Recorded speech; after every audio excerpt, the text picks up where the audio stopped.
महादेवाय नमः। मैं महादेव संस्कृतम यूट्यूब चैनल से अनुज कुमार मिश्र बोल रहा हूं। आप सभी मित्रों का फिर से महादेव संस्कृत यूट्यूब चैनल में स्वागत अभिनंदन करता हूं। हम लोग संपूर्ण संस्कृत व्याकरण की श्रृंखला पढ़ रहे हैं। इस श्रृंखला में हम लोग ये वर्तमान समय में कारक प्रकरण का अध्ययन कर रहे हैं। इसके पहले हम लोगों ने कारक प्रकरण का फर्स्ट पार्ट पढ़ा और सेकंड पार्ट में हम लोग कारक प्रकरण में प्रथमा विभक्ति देखेंगे और उसके महत्वपूर्ण सूत्रों को भी पढ़ेंगे। हम लोग जो श्रृंखला पढ़ रहे हैं वो आपके प्यार के लिए, दुलार के लिए पढ़ रहे हैं और साथ में हम लोग आगे बढ़े संस्कृत के क्षेत्र में इसके लिए भी पढ़ रहे हैं। तो यदि आपसे एक अनुरोध है कि चैनल को सब्सक्राइब आपने अभी तक नहीं किया है तो चैनल को सब्सक्राइब कर लें, लाइक में करें, हाथ में शेयर भी करते रहें, जिससे हम लोग निरंतर प्रतिदिन सुबह 7:30 बजे आपके सामने हाजिर हो सकें। तो चलते हैं कारक प्रकरण का दूसरा पार्ट पढ़ते हैं, प्रथमा विभक्ति। स्लाइड में आपको दिख रहा होगा प्रथमा विभक्ति। हम लोग यहां से प्रथमा विभक्ति पढ़ेंगे, प्रथमा विभक्ति का अध्ययन करेंगे। तो प्रथमा विभक्ति तो इसका पहला है कर्ता। प्रथमा विभक्ति में हम कर्ता पढ़ेंगे तो कर्ता की परिभाषा पहले पढ़ेंगे, अर्थात कर्त संज्ञा करने वाला सूत्र पढ़ेंगे। उसका कर्त संज्ञा करने वाला सूत्र है स्वतंत्रता कर्ता। स्वतंत्रता कर्ता अर्थात जो स्वतंत्र है वो करता है। किसको करने में स्वतंत्र है? तो क्रिया को करने में जो स्वतंत्र रूप से काम करता है उसे कर्ता कहते हैं। यदि इसका सामने देखें तो क्रिया करने में जिसकी स्वतंत्रता मानी जाए, अर्थात जो स्वतंत्र हो वही कर्ता कहलाता है। यह सूत्र कर्तृ संज्ञा करने वाला सूत्र है। तो आपसे पूछा जाएगा कर्तृ संज्ञा करने वाला सूत्र कौन सा है? तो आप बताएंगे स्वतंत्रता कर्ता। जैसे मोहना पठति, यहाँ पर दो शब्द हैं, एक मोहना है दूसरा पठत है। पठत क्रिया है तो पठित क्रिया को करने वाला स्वतंत्र रूप से कौन है? तो मोहना है। इसलिए मोहन की स्वतंत्रता कर्ता से कर्त संज्ञा हुई। यहाँ मोहन पठन क्रिया करने में स्वातंत्रेण विवक्षित है, अर्थात मोहन कर्ता है। वाक्य में कर्ता की स्थिति के अनुसार संस्कृत में वाक्य 3 प्रकार के होते हैं, अर्थात कर्ता की स्थिति कैसी है, उसका क्या दायित्व है, कैसा वो है, उसका व्यवहार कैसा, उस आधार पर वाक्य के 3 प्रकार होते हैं। पहला है कर्तृवाच्य। पहला क्या है? कर्तृवाच्य। और दूसरा है कर्मवाच्य भाववाच्य और तीसरा है भाववाच्य। पहला है कर्तृवाच्य, कर्ता के स्थिति के अनुसार वाक्य 3 प्रकार के हैं संस्कृत में। पहला है कर्तृवाच्य, दूसरा है कर्मवाच्य और तीसरा है भाववाच्य। तो क्रम से देखते हैं कि कर्तृवाच्य क्या है। जैसे एक उदाहरण दिया, मोहना पुस्तकम पठति। यहाँ कर्ता की प्रधानता है। इस वाक्य में मोहना पुस्तकम पठति ये कर्तृवाच्य का सेंटेंस है। यहाँ कर्ता की प्रधानता है और जिस कारक की प्रधानता होगी उसमें प्रथमा विभक्ति होगी, अर्थात जो ये प्रथमा विभक्ति हम लोग इसी कर्तवाच्य को पढ़ेंगे। यहाँ पे मोहना में जो कर्ता है वो प्रधान है, इसलिए कर्तवाच्य में कि कर्ता में प्रथमा विभक्ति होती है। वाक्य रूप से कर्ता में तृतीय विभक्ति होती है, हम लोग पढ़ेंगे कर्त कणयोस तृतीया से। लेकिन जिस वाक्य में कर्ता की प्रधानता होती है उसे कर्तवाच्य कहते हैं और ऐसी स्थिति में उस कर्तवाच्य में कर्ता में प्रथमा विभक्ति होती है, इसलिए मोहना शब्द में प्रथमा विभक्ति लगकर मोहना शब्द बना। फिर है दूसरा है कर्मवाच्य। यहाँ देखिए इसका उदाहरण है मोहनेन पुस्तकम पठ्यते। मोहनेन पुस्तकम पठ्यते, यहाँ इस सेंटेंस में कर्मवाच्य का सेंटेंस है, इसमें कर्म की प्रधानता है, इसलिए कर्ता में तृतीय विभक्ति लगी और कर्म पुस्तकम में प्रथमा विभक्ति लगकर पुस्तकम शब्द बना और पूरा उदाहरण बना मोहनेन पुस्तकम पठति। जब कर्ता की प्रधानता होगी तो कर्ता में प्रथमा होगी, लेकिन जैसे कर्म की प्रधानता हो जाएगी उसमें कर्म में प्रथमा होने लगेगी और कर्ता में तृतीय विभक्ति लगने लगेगी। इसी को कर्मवाच्य कहते हैं। फिर तीसरा आता है भाववाच्य। यहाँ पर देखिए, यहाँ पर है रामेण भूयते। यहाँ भाव क्रिया की प्रधानता है, इसलिए कर्ता और भाववाच्य में कर्म होता नहीं, इसमें क्रिया की प्रधानता होती है, इसलिए कर्ता में तृतीय विभक्ति जैसे कर्मवाच्य में लगता है वैसे यहाँ भाववाच्य में लगा और बना रामेण भूयते। क्या बना? रामेण भूयते। तो कर्तवाच्य, कर्मवाच्य, भाववाच्य को हम लोग वाच्य परिवर्तन में डिटेल पढ़ेंगे। अभी सिर्फ इतना समझें कि क्रिया कर्ता की स्थिति के आधार पर वाक्य 3 प्रकार के हैं, कर्तवाच्य, कर्मवाच्य, भाववाच्य। कर्तवाच्य में कर्ता की प्रधानता होती है, और जब कर्ता की प्रधानता होती है तो उसमें कर्ता में प्रथमा विभक्ति और कर्म में द्वितीया और क्रिया कर्ता के अनुसार। फिर कर्मवाच्य में कर्म की प्रधानता होती है तो कर्ता में तृतीय विभक्ति, कर्म में प्रथमा और क्रिया कर्म के अनुसार लगती है। और भाववाच्य में क्रिया की प्रधानता होती है, यहाँ कर्म होता नहीं तो कर्ता में तृतीय विभक्ति और क्रिया में स्वतंत्र होता है। अब आई इसके बाद हम लोग पढ़ेंगे प्रथमा विभक्ति करने वाला सूत्र, पहला सूत्र। प्रथमा विभक्ति करने वाला पहला सूत्र हम लोग पढ़ेंगे। यहां से देखिए, पहला सूत्र प्रथमा विभक्ति करने वाला है प्रातिपदिकार्थ लिंग परिमाण वचन मात्र प्रथमा। ये देख लें, स्लाइड में आपको दिख रहा होगा। प्रथमा विभक्ति करने वाला पहला सूत्र है प्रातिपदिकार्थ लिंग परिमाण वचन मात्रे प्रथमा। बोलिए, प्रातिपदिकार्थ लिंग परिमाण वचन मात्रे प्रथमा। प्रातिपदिकार्थ लिंग परिमाण वचन मात्रे प्रथमा। तो यहाँ पर मात्रे शब्द से सबके साथ अन्वित होगा। मात्र शब्द में प्रथमा विभक्ति लगती है। किस मात्र शब्द में? तो पहला बोला प्रातिपदिकार्थ में, प्रातिपदिकार्थ मात्र में प्रथमा लगती है। फिर लिंग मात्र में प्रथमा लगती है, फिर परिमाण मात्र में प्रथमा लगती है और फिर वचन मात्र में प्रथमा लगती है। इतना समझिए कि प्रातिपदिकार का मात्र से साथ योग होगा। प्रातिपदिकार्थ मात्र में प्रथमा लगेगी, लिंग मात्र में प्रथमा लगेगी, परिमाण मात्र में प्रथमा लगेगी और वचन मात्र में भी प्रथमा लगेगी। अब अर्थ देखें, इसका अर्थ है कि प्रातिपदिकार्थ मात्र में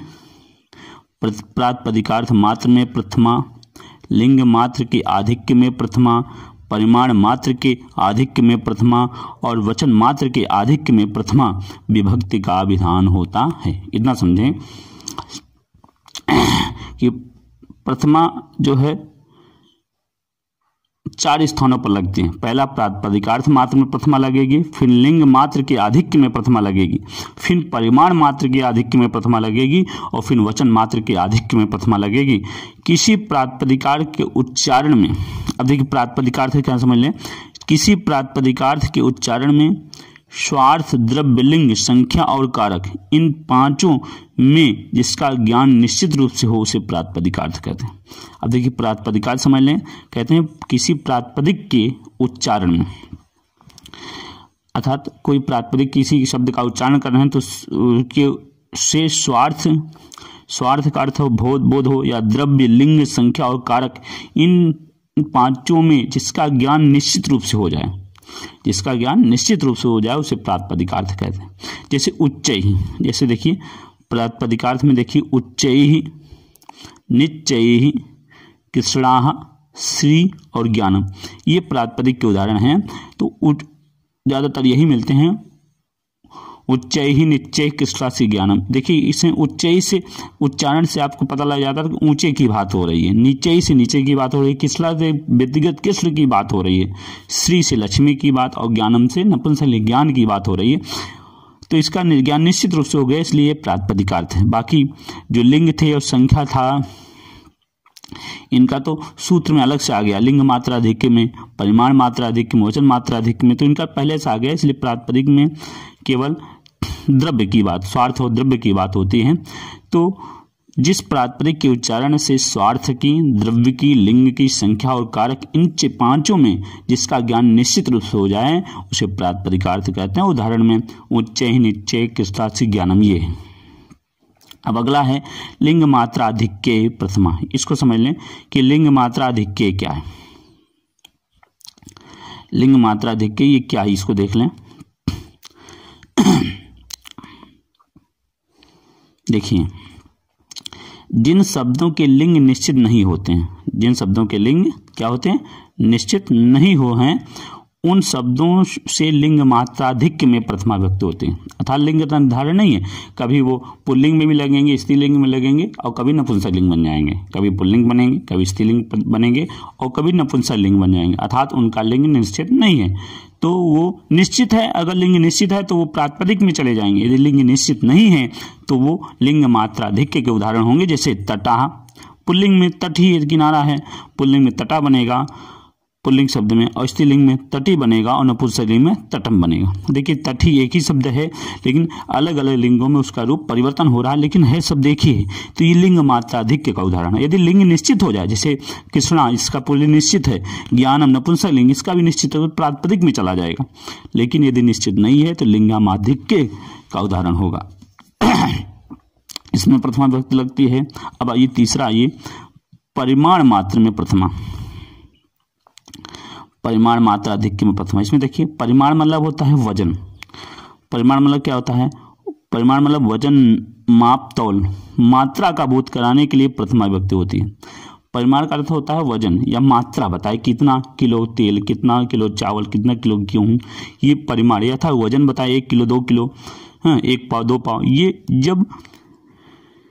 जब मात्रा या नाप तौल की पद्धति हो तो उसमें प्रथमा होती है। जैसे द्रोणों ब्रीहि, 1 द्रोण भर चावल, यहाँ द्रोणों में जो है प्रथमा विभक्ति लगी है और ब्रीहि चावल है। ये प्रातिपदिकार्थ मात्र से प्रथमा ब्रीहि में लगा है। अब आइए इसको और अच्छे से समझते हैं। अगला जो है इसको देखेंगे। अगला है वचन मात्र में प्रथमा। इसको भी देख लें। वचन मात्र में प्रथमा, वचन अर्थात संख्या मात्र का बोध कराने के लिए प्रथमा व्यक्ति का प्रयोग होता है। जिसके वचन अर्थात संख्या मात्र का बोध कराने के लिए प्रथमा विभक्ति का प्रयोग होता है। जैसे एका द्वौ बहुवा। देखिए वचन मात्र में जब केवल वचन और संख्या मात्र का बोध कराना हो तो वहां प्रथमा होगा। जैसे एका द्वौ बहुवा, 1 का संख्या का बोध कराना होगा तब भी, 2 का बहुवा का वहां भी प्रथमा विभक्ति का विधान होगा। अब ये अगला है संबोधनेचा, और संबोधन में भी प्रथमा विभक्ति होती है। संबोधन में प्रथमा विभक्ति का विधान होता है। जैसे हे राम अत्र आगच्छत, यहाँ हे राम में संबोधन होने से प्रथमा विभक्ति होती है। तो ऐसा समझ लें कि संबोधन में प्रथमा विभक्ति होती है। अब प्रथमा विभक्ति कहाँ कहाँ होती है? तो लिंग मात्र, प्रातिपदिकार्थ मात्र में, लिंग मात्र में, परिमाण मात्र में, वचन मात्र में और संबोधन में प्रथमा विभक्ति होती है। उसके अलावा है एक और उदाहरण है कि उक्त कर्तरी प्रथमा, और उक्त कर्ता में प्रथमा होती है। अनुक्त कर्ता में तो तृतीया होती है, लेकिन उक्त कर्तरी में प्रथमा होती है। जैसे अब आगे इसमें देखेंगे तो कर्तवाच्य में जहां कर्ता उक्त कहा गया रहता है उसमें प्रथमा होती है। जैसे रामा गृहम गच्छति। यदि कर्ता अनुक्त है अर्थात कर्ता कहा नहीं गया है तो उसमें तृतीया विभक्ति हो जाएगी कर्तकर्णयों तृतीया से। लेकिन कर्ता उक्त है तो उसमें प्रथमा विभक्ति का ही विधान होगा। अब इसको और अच्छे से स्पष्ट समझ लें। इन्होंने स्पष्टीकरण भी दिया है कि यहाँ राम कर्तवाच्य का करता है जो कि उक्त है अर्थात राम में प्रथमा विभक्ति हुई है। इसी प्रकार प्रातिपदिकार्थ में, लिंग मात्र में, परिमाण मात्र में, वचन मात्र में, संबोधन में और उक्त कर्ता में प्रथमा विभक्ति होती है। अब आपसे यदि प्रश्न पूछे कि प्रथमा विभक्ति कहाँ कहाँ होती है तो आप समझ लें उसका उत्तर होगा प्रातिपदिकार्थ मात्र में प्रथमा होती है, नंबर 1। दूसरा लिंग मात्र में प्रथमा होती है। तीसरा परिमाण मात्र में प्रथमा होती है। और चौथा वचन मात्र में प्रथमा होती है। और पांचवा संबोधन मात्र में प्रथमा होती है। और छठा उक्त कर्ता में प्रथमा होती है, जो कर्तवाच्य का सेंटेंस होता है। एक और जान लें कि कर्मवाच्य में भी उक्त कर्म में भी प्रथमा होती है। इस तरह यदि आप देखें तो परिमाण मात्र में, लिंग मात्र में, परिमाण मात्र में, वचन मात्र में, संबोधन में, उक्त कर्ता में और उक्त कर्म में भी प्रथमा विभक्ति होती है। तो इस प्रकार हम लोगों ने प्रथमा विभक्ति पढ़ा। प्रथमा विभक्ति का महत्वपूर्ण सूत्र है प्रातिपदिकार्थ, लिंग, परिमाण, वचन मात्र प्रथमा, इसको पढ़ा। फिर संबोधनेचा पढ़ा, फिर उक्ते कर्तरी प्रथमा पढ़ा। उसी में हम लोगों ने कर्त संज्ञा करने वाला सूत्र स्वतंत्रता कर्ता का भी अध्ययन कर लिया और साथ में संबोधनेचा का। तो उम्मीद है वीडियो आपको पसंद आया होगा। तो नेक्स्ट वीडियो हम लोग द्वितीय विभक्ति के साथ मिलेंगे। तब तक के लिए महादेवाय नमः। शुभ प्रभातम, शुभ मंगलम भूयात्, शुभम भूयात्। आपसे अनुरोध है कि चैनल को सब्सक्राइब करके शेयर करें, लाइक करें, जिससे हम आपके लिए प्रतिदिन सुबह 7:30 बजे प्रस्तुत करते रहें एक नई विषय के साथ, एक नई ऊर्जा के साथ। सब तक के लिए महादेवाय नमः।